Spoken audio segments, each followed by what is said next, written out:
So for our next speaker today, so she's a Marathi mulgi. I met her yesterday. She's a DevOps engineer, a technical blogger, a public speaker. She's also a part of many technical events, conferences, you name them, and she has been there. So with a huge round of applause, can I please have Rajani Ekunde on stage, please? Okay, so hi guys, good afternoon to all of you. Okay, I guess you all are starving right now. I can sense that maybe because of that. But thanks to Mehul that he organized lunch at 2 p.m. So you'll have to again wait for 2 more hours. Okay, so I'll start. So firstly, I would like to introduce myself. So my name is Rajani and I am a DevOps engineer. So in total, I do have around 3 years of experience working as a DevOps engineer. And right now, I'm working with Global Logic as a DevOps engineer. Then I'm also a technical writer, like whatever thing, suppose if I'm learning a new thing today. So I just love writing stuff around whatever things I'm learning or whatever activities that I'm performing in my office or apart from my office work, suppose if there's something new that I'm learning. So I learn the things and then I writing content around the same, like I do write on Medium blogging platform, and again like on LinkedIn also I keep writing stuff. Then again, I'm a public speaker that you can see. And recently, I got this LIFT scholarship. So as I can see, most of the people here are students. So suppose if you are someone who is interested in cloud and DevOps, they can definitely go and target to get this LIFT scholarship. I'll tell you about this scholarship. If you can connect with me one-on-one, then I'll tell you. Then again, I am WWG Pune Co-Organizer. Like basically this community we have started for women who are interested in Golang. So for that we have started this community. So this is all about myself. Okay, so this is the topic for today's session, harnessing the power of Google Cloud function in the serverless architecture. Okay, so we'll take a deep dive into what exactly is serverless architecture, and then we'll see how Google Cloud Functions is providing us that serverless feature. So that things we'll discuss.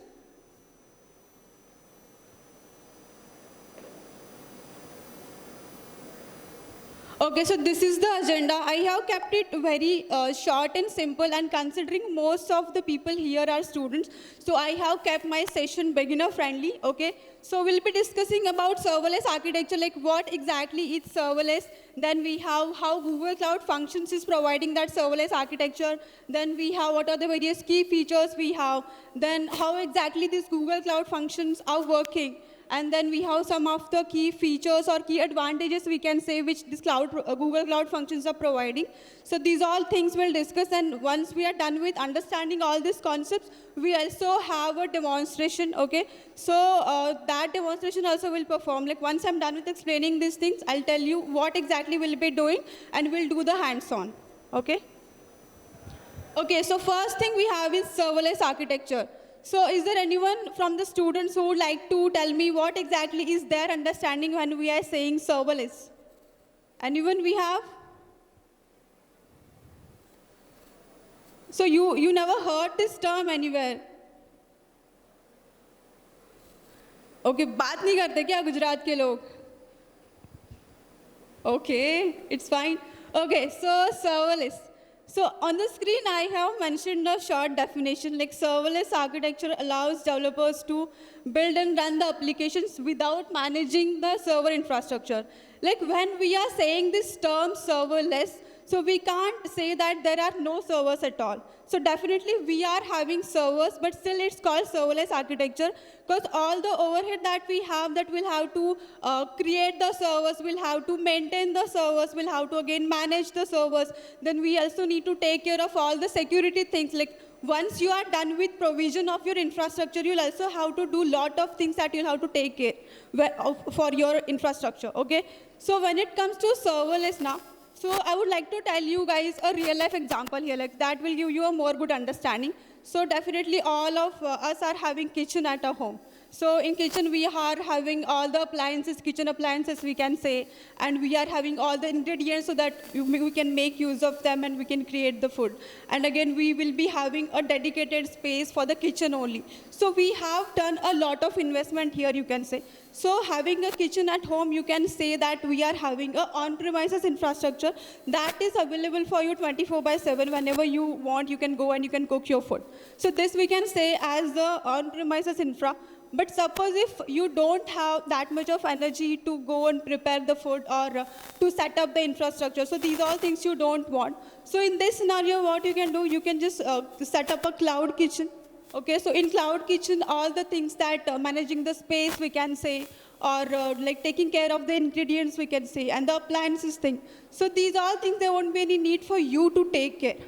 So this thing we can consider as the serverless architecture.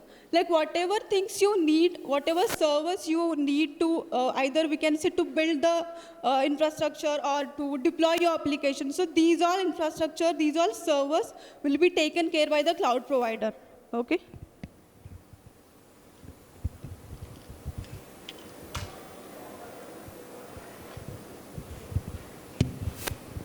Okay, so next thing we have is on-demand execution, okay? So these serverless functions run only when they are triggered, okay? So only when you need the servers, then only these functions will get triggered. So we'll take a deep dive into what exactly these functions are in the upcoming slides, okay?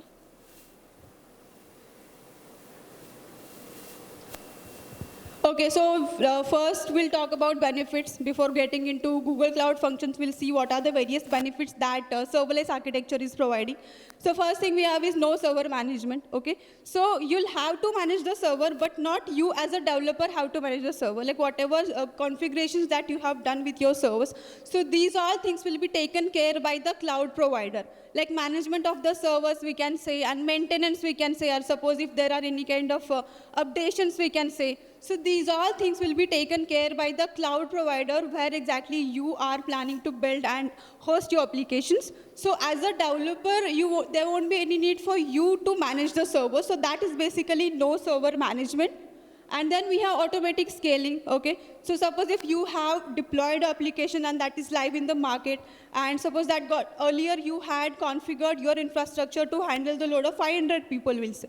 But suppose if that application got popular and you are now experiencing a load of 700 people. So in that scenario, your infrastructure is not capable of handling the load of 700 people. So in this kind of scenario, you can definitely go ahead and scale your infrastructure. So this feature, again, we are having in serverless architecture, that is auto scaling feature we are having. Then we have pay-as-you-go pricing, okay? So here in functions or serverless architecture, you'll be charged only for the invocations, okay? Like whatever the entire infrastructure that you are having. So there won't be any need for you to invest money at the starting place to create the infrastructure. So you'll be only charged for that time when you are making use of these functions or the serverless architecture. Then we have faster time to market. So definitely see, you are going with serverless architecture and you are also involving the features like auto scaling we are having, automation we have. So these all things, if you are incorporating in your infrastructure or in your process of building and deploying the software, then there won't be much time needed as if you are going with the traditional methodologies. So that means the faster time to market is going to be there. Okay, so let's come to Google Cloud Functions. So we talked about serverless now. So how exactly Google Cloud Function is providing this serverless architecture? So Google Cloud Function is nothing but this is one of the key services we can say, which is been provided by Google Cloud. So here what you can do, you can just write functions based on your use case, and you can just specify whatever exactly things, and you can just add the events when you want your function to get triggered. So you'll have to specify those events too, and then you can create these functions. And again, what are talking about the key features, so we have event-driven execution, okay? So you can specify specific events, like these events can be, it can be an HTTP request, it can be, suppose if there's any update in your cloud storage, or if there is any message in PubSub. So these kind of events you can configure for your particular feature. Then we have support for multiple languages. So again, so this Google Cloud Function supports multiple languages. So even if you are a Python dev or you are a like Java developer, so anyone can go and they can write their functions in that particular language. Then we have integration with Google Cloud services. So again, if you are making use of Google Cloud function, it's going to be very easy for you to integrate other services that we are having. Like we have services like cloud storage we are having Firebase, we are having PubSub. So these all services like which are kind of different from the Google Cloud functions. So these services you can easily integrate into Google Cloud functions. Okay, so how exactly these Google Cloud functions are gonna work? So firstly is basically a trigger-based mechanism, that is the event-driven architecture it's having.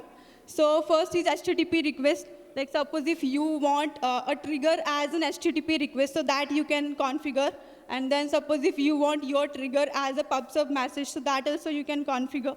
So based on your need, like what exactly is the trigger that you want for your function to get triggered, so these all triggers you can provide. And talking about the execution flow, so first thing is, suppose if XYZ event is occurring, so for now we'll just consider that we have configured a trigger as, if there is any update in the cloud storage, I want my function to get triggered. Okay, so this is my trigger here. So suppose if that is triggering, then the event is going to trigger the function that I have written. Then the function will execute the logic, like based on my use case, what logic I have written in my function, so that will get executed. Then we have the result is returned. So whatever things you have mentioned in your function, once the event is happening, then function will get triggered. It will implement whatever logic that you have written, and then you'll get the end result. So this is the basic execution flow, how it works.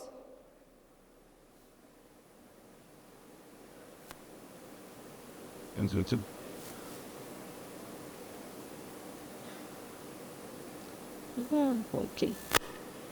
Okay, then we have key advantages of Google Cloud functions, okay. So first one is definitely gonna be scalability, okay. So whenever it again is based on the traffic, like suppose if your application is live in the production and customers are making use of it, and at that time, suppose if like unexpectedly you are facing lots of traffic on your application, so in that scenario you can easily scale your infrastructure, scale your servers.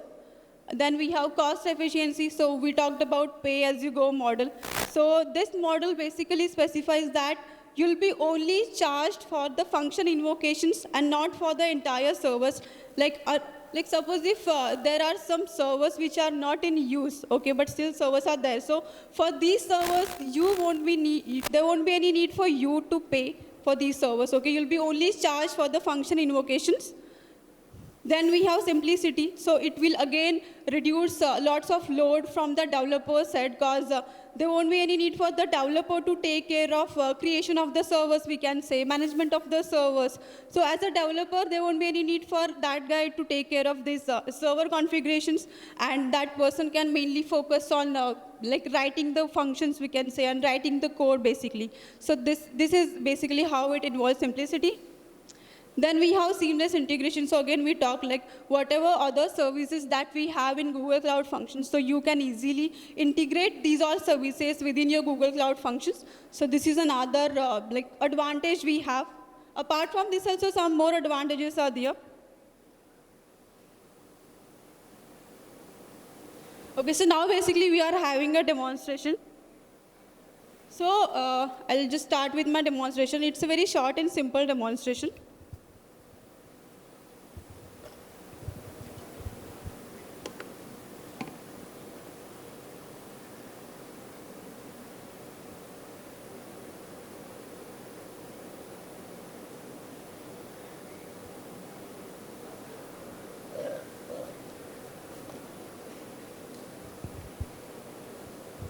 So I have recorded a video actually for my demonstration, because I never wanted to take that risk of, suppose if something is not working on the stage, then that debugging will take a lot of time.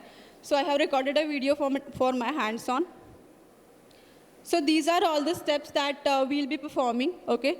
So what my function here is doing, like suppose I will be configuring 2 buckets first, where in one bucket, I will upload an image, XYZ random image I will upload. And I have written my function so that that function can take the image, okay, and optimize the size of the image, and then it will just store that image in the second bucket that I have created.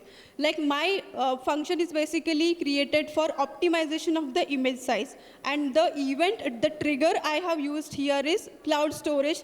That means whenever any object is getting uploaded in my XYZ bucket, my function for image optimization will get triggered, and it will optimize the image size, and then it will upload it to the second bucket. So this is the hands-on. So I'll just simply play it and I'll just explain parallelly, okay? So see here, I'm creating the first bucket.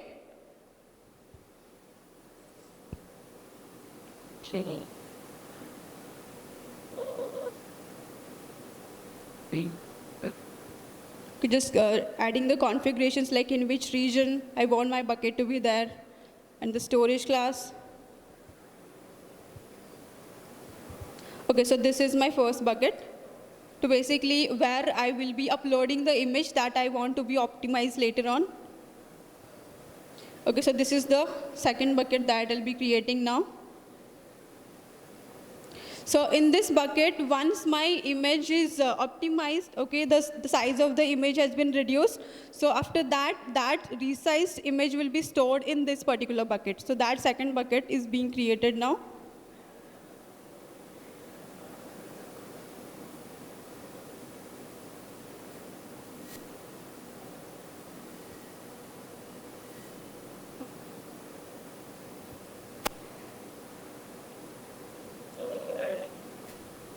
Okay, so we are done with creation of two buckets. So one bucket we created for storing the image, like that will be working as the trigger. And second bucket for basically uploading the image when that image is resized. So two buckets we created.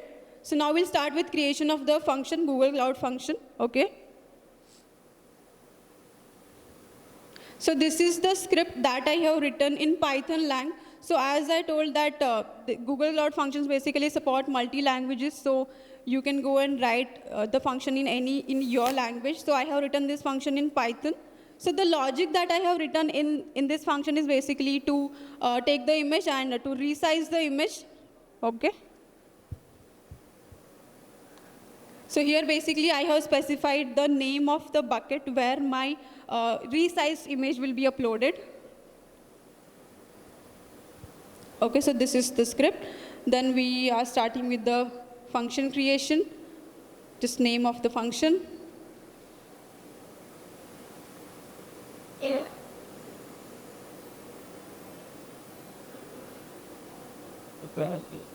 Then the region. Then trigger, I will be adding here as the cloud storage, as my image will be uploaded in the bucket. Okay, so for that purpose, I'm using here trigger as cloud storage. And this is the bucket that I'm selecting, like from where exactly the image will be uploaded. Okay, so here you have to write the code for your function. So this is the code. You'll have to update the entry point here too, as the main logic of your function. So these are the basic requirements for the function to work. Okay.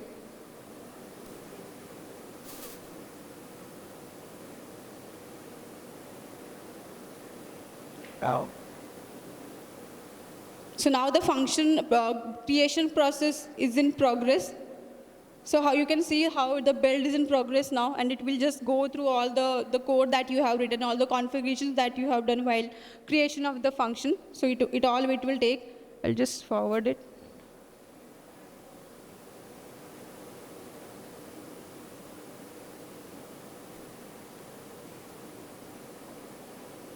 Okay, so the build is finished now.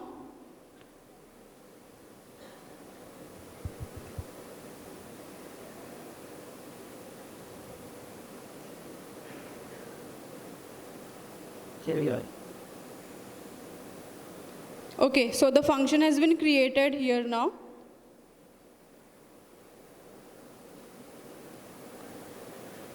Okay, so you can see here the function name was image resize function. So this we created and it is deployed already. So we'll just start what exactly. So we will upload a random image to the first bucket now. And you can see like how automatically the function will get triggered and it will resize the image. Okay, so this is the image. So this is getting uploaded in the first bucket.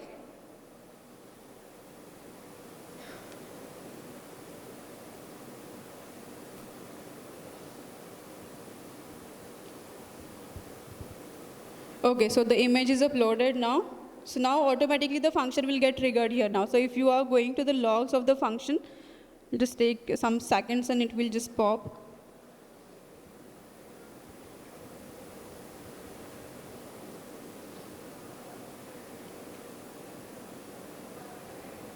Okay, you can see the last thing here.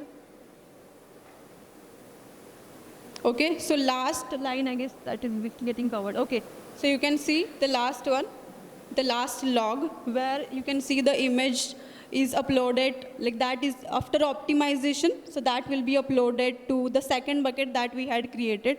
I guess I forgot to record how it's exactly is getting uploaded there.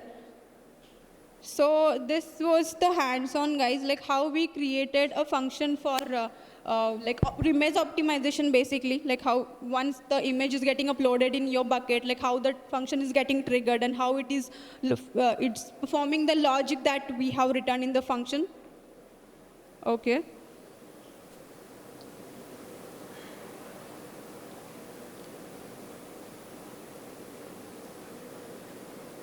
So that was the session from my side. So suppose if you are someone who is looking forward to get into cloud and DevOps industry, okay, so they can definitely get in touch with me. So, and if you have any doubts or queries regarding today's session or any, apart from that, you have any doubts considering cloud and DevOps only, okay, so that you can, we can talk. Ready, Rene? You can scan this QR code, which is on the screen right now. Okay, so that was the session from my side, guys. Thank you.